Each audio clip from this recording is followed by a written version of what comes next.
Friends welcome to my channel world of Aditi. এখন আমি কোথায় আছি বলুন তো? এখন আমি আছি ঢাকুরিয়া লেক। কিন্তু ঢাকুরিয়া লেক নামে তো আগে পরিচিত ছিল, তাহলে আপনাদেরকে দেখাই আমি এখন আছি কোথায়।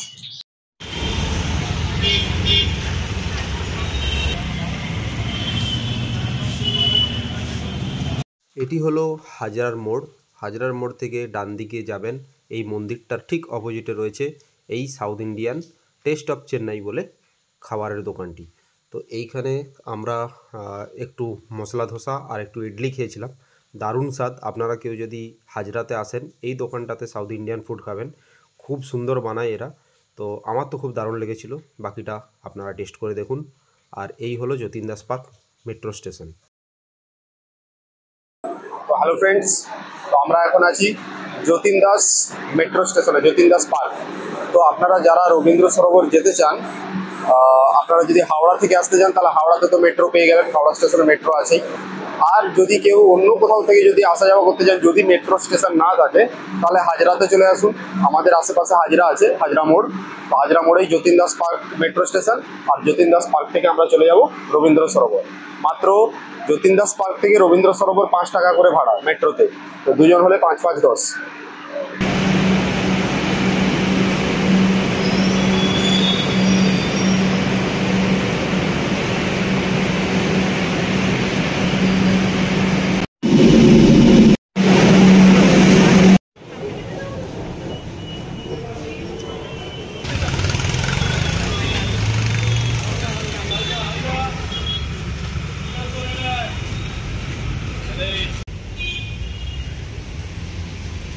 বন্ধুরা, অনেকে রবীন্দ্র সরোবর যেতে গিয়ে রাস্তা ভুলে যায়, বুঝতে পারে না। তো আমরা সামনের দিকে যাচ্ছি। আমাদের পিছন দিকে এই যে রেলওয়ে ব্রিজটা যে দেখছেন, এই ব্রিজটাকে মনে রাখবেন। এই ব্রিজটা ওভারটেক করেই ডান দিকের দিকে আপনাদেরকে টার্নিংটা নিতে হবে। এই ব্রিজটার কথা অবশ্যই মাথায় রাখবেন, যেখানেই নামুন না কেন ব্রিজটাকে মাথায় রাখবেন। ব্রিজটা ক্রস করেই ডান দিকে, এই রাস্তা ধরে সোজা।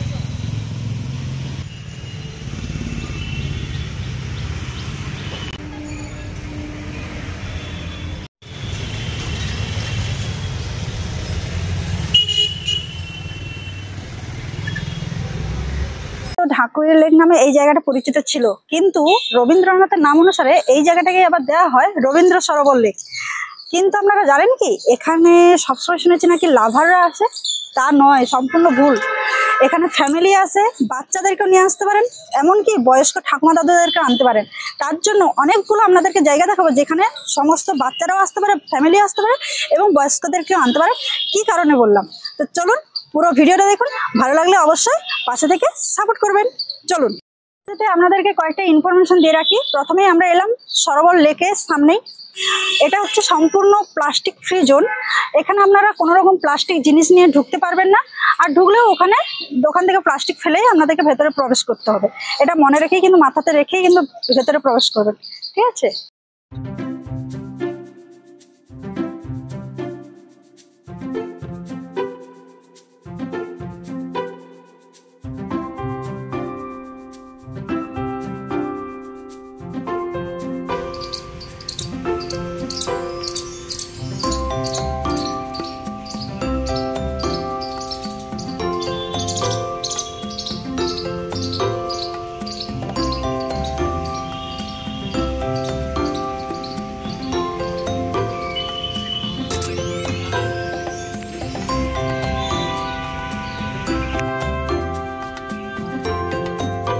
দেখুন, এটা হচ্ছে বিলাতি বেল। কেমন হয়েছে গাছের ফলটা দেখলে আপনারা বুঝতে পারবেন। এই দেখুন কিভাবে হয়েছে।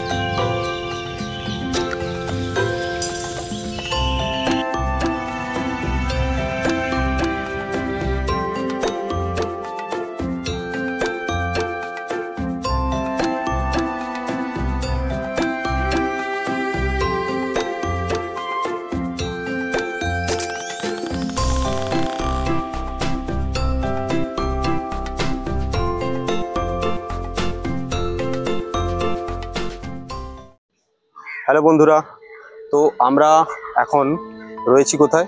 আমরা রয়েছি সাউথ ক্যালকাটার লাংস মানে ফুসফুস রবীন্দ্র সরোবরে।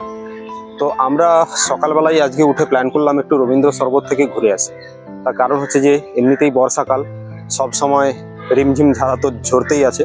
তো এই যে একটা অ্যাটমসফিয়ার, তো এই সময় যদি আপনারা এই রবীন্দ্র সরোবরে আসেন, এর যে মানে এসেন্সটা সেটা আপনারা খুব ভালো করে মানে উপভোগ করতে পারবেন। তো আসার সঙ্গে সঙ্গে একদম এখানে বিভিন্ন টাইপের গাছপালা দিয়ে পুরো সাজানো রয়েছে জায়গাটা। আমরা যখন মেঘালয় গেছিলাম, মেঘালয়ে প্রথমে আমরা ওয়ার্ডস লেক বলে একটা লেক ছিল, সেখানে আমরা বেড়াতে গেছিলাম। তো ঠিক ওয়ার্ডস লেকের মতোই আপনাদেরকে ফিলটা দেবে এই রবীন্দ্র সরোবর। তো সেটা ছিল মেঘালয়, মানে পাহাড়ের কোলে, আর এটা রয়েছে কলকাতাতে। তো খুবই ভালো, বিভিন্ন ধরনের গাছপালা দিয়ে পুরো জায়গাটাকে সাজানো রয়েছে। মনেই হবে না যে, মানে অ্যাকচুয়ালি কি হয়, এই যে কলকাতাতে সকাল থেকে গাড়ি ঘোড়া যানবাহন দূষণ, সেই সমস্ত কিছু থেকে আপনি যেন মনে হবে যেন একটা মুক্ত একটা জায়গায় চলে এলেন, এইরকম টাইপের একটা ফিল আপনাদেরকে দেবে। তো দারুণ ব্যাপার, প্রচুর লোকজন আসে এখানে, কাপলস, তারপরে বয়োজ্যেষ্ঠরা যারা সকালবেলা মর্নিং ওয়াক করতে যান, সমস্ত লোকজন এখানে আসে। তো একদম বলতে পারেন একটা ওপেন প্লেস, কোনো টিকিট ফিকিট কিচ্ছু লাগে না, কোনো টিকিট লাগে না। শুধু একটা কথা মাথায় রাখবেন, বাইক থেকে কোনো প্লাস্টিক বা এইসব কিছু জিনিসপত্র বোতল নিয়ে ঢোকা যায় না। তো এটাই হচ্ছে যে এখানকার মানে চারিত্রিক বৈশিষ্ট্য। আর সবসময় পাখির গুঞ্জন তো সবসময় হতেই আছে, একটা আলাদাই ব্যাপার, যেন মনে হবে যেন একটা ইকোসিস্টেম এখানে তৈরি হয়ে গেছে। এটা তো সকাল 6টা নাগাদ, 6টা সাড়ে 6টার দিকেই খুলে যায়, আর সন্ধ্যা 6:30 7টা নাগাদ অবধি আপনারা এখানে আসতে পারবেন। তো এখানে অনেক দুর্গা মিউজিয়াম আছে, গৌতম বুদ্ধের যে মন্দির সেটাও রয়েছে, কিন্তু সেটা ওই 3 নম্বর গেটের দিকে যেতে হয়। আমরা এই মুহূর্তে 10 নম্বর গেটের কাছাকাছি। কিন্তু সব থেকে বড় যে ব্যাপারটা সেটা হলো এখানকার পরিবেশ। আপনাকে আপনাদের মধ্যে কেউ যদি স্টুডেন্ট থাকেন, যারা ধরুন মনে করছেন যে কোথাও একটা গিয়ে একটু পড়াশোনা করতে চাই, আপনারা আরামসে কিন্তু এখানে এসে পড়াশোনা করতে পারবেন। এখানে অনেক এরকম, আমি যেরকম বসে আছি, অনেক এরকম সিমেন্টের তৈরি চেয়ার পেয়ে যাবেন, যেখানে আপনারা বসে আরামসে পড়াশোনা করতে পারবেন। না তো আপনাকে কেউ কিছু বলবে, না তো কিছু বলবে, মানে একদম একটা কলকাতার বুকে এরকম একটা ইন্ডিপেন্ডেন্টলি আপনি কাজ করতে পারবেন, এরকম একটা প্লেস এটা।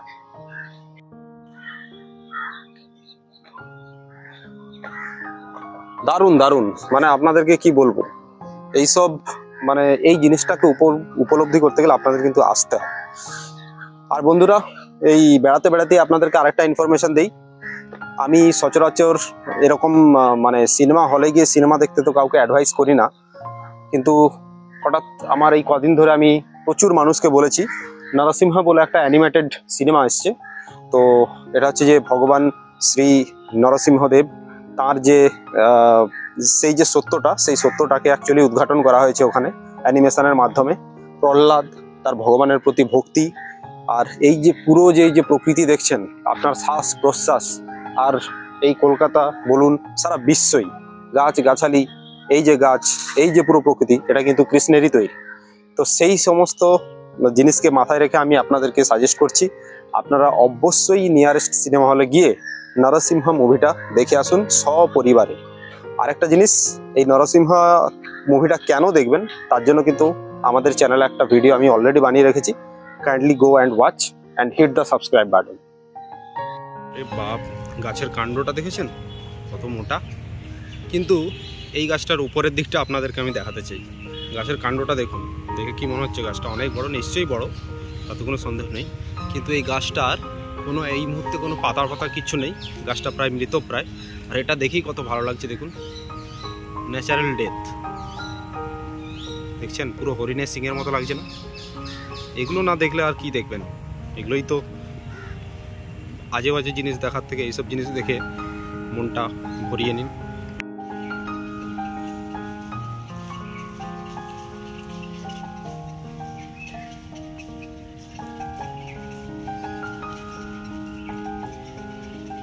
তো আমরা এসে গেছি যে আর্ট গ্যালারি রয়েছে এই রবীন্দ্র সরোবরে, মা ফিরে এলো আর্ট গ্যালারি, সেইটা আপনাদেরকে দেখাবো, যেটা হয়তো আপনারা খুব কম ভিডিওতে দেখেছেন। এখানে আপনাদেরকে ভালোভাবে দেখিয়ে দেবো। আর সব থেকে আগে যে গুরুত্বপূর্ণ জিনিসটা বলে রাখি, আপনারা 3 নম্বর গেট থেকে ঢুকলেই কিন্তু এটা দেখতে পাবেন। 3 নম্বর গেট থেকে ঢুকে সোজা আপনাদেরকে হাঁটতে থাকতে হবে।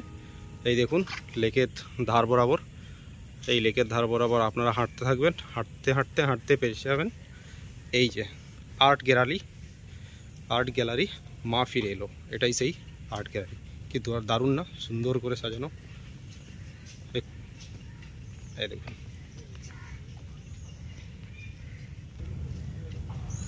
আর্ট গ্যালারি মা ফিরে এলো। তো আমরা এসে গেছি আর্ট গ্যালারি মা ফিরে এলো। তো এই জায়গাটার এসেন্সটা এটাই যে আমাদের বাঙালিদের সর্বোচ্চ মানে সব থেকে জাঁকজমকপূর্ণ উৎসব হচ্ছে দুর্গোৎসব। আমরা সেই দুর্গাপূজার সময় যে সমস্ত ক্লাবগুলো বা প্যান্ডেলগুলোতে খুব অনবদ্য শিল্প কার্যকলা যখন তৈরি করা হয়, যেগুলোকে বাঁধিয়ে রাখার মতো, তো প্রত্যেক বছরই তো কিছু না কিছু এই সমস্ত আর্ট হয়। মানে মায়ের বিভিন্ন মানে শিল্পীরা বিভিন্নভাবে মাকে ফুটিয়ে তোলেন, তো তারও মধ্যে থেকে কিছু অনবদ্য কাজ হয়ে থাকে। তো সেই ধরনেরই এখানে দুটো আপনাদেরকে মায়ের বিগ্রহ দেখাবো। এই আমার সামনে রয়েছে হিন্দুস্তান ক্লাব 2021। তো তারা এই প্রতিমাটি বানিয়েছিলেন, জয় মা দুর্গা।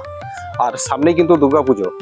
তো আপনাদেরকে কিন্তু দেখিয়ে দিচ্ছি 2021 সালে হিন্দুস্তান ক্লাব এই প্রতিমাটি, এই বিগ্রহটি বানিয়েছিলেন।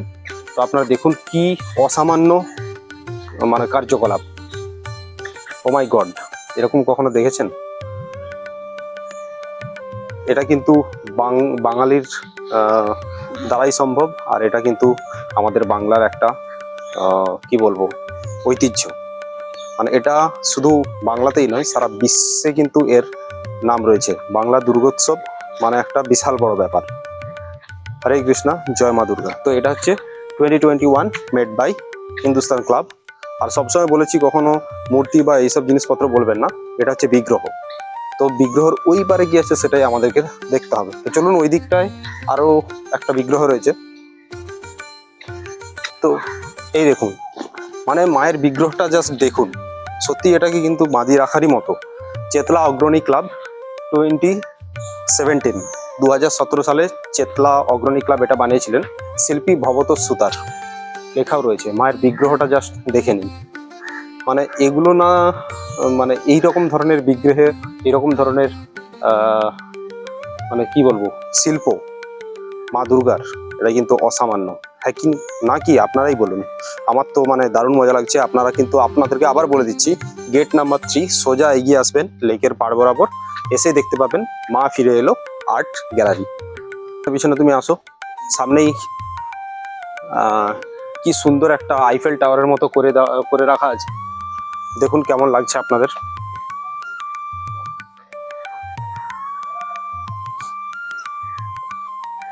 কাঞ্চন ফুলের গাছ, আর আমি যাচ্ছি আইফেল টাওয়ারের নিচে। বাহ, অসামান্য।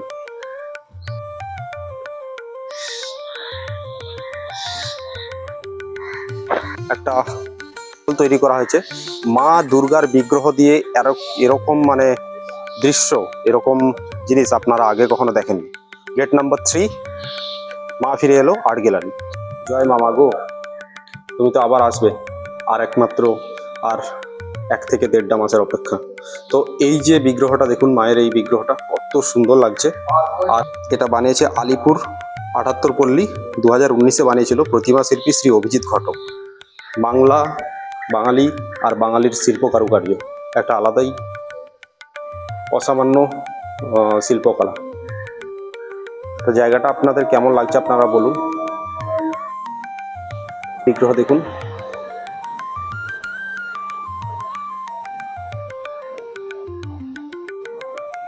মানে একদম অনবদ্য। সন্তোষপুর লেক পল্লী একদম অনবদ্য। দেখ, আলিপুর 78 পল্লী, দারুণ ব্যাপার।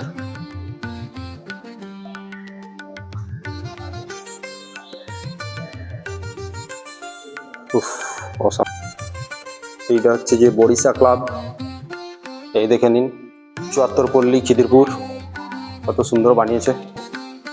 এই দেখুন, এইটা হচ্ছে যে গোয়াল গ্রিন শারদোৎসব কমিটি, মারাত্মক বানিয়েছে। আর এই হচ্ছে আর একটা নপাড়া দাদাভাই সংঘ। এই দেখুন, এটা মানে একদম যেন মনে হচ্ছে যে মা সামনেই বসে আছেন। এই একজন, এটা হচ্ছে যে চেতলা অগ্রণী 2020। দারুণ দারুণ। তো আপনাদেরকে পুরো আর্ট গ্যালারিটাই দেখিয়ে দিলাম। এখানে আপনারা আসবেন বাড়ির সবাইকে সঙ্গে নিয়ে, এসে উপভোগ করে যাবেন। চলুন আমরা এখান থেকে আবার বেরিয়ে যাই।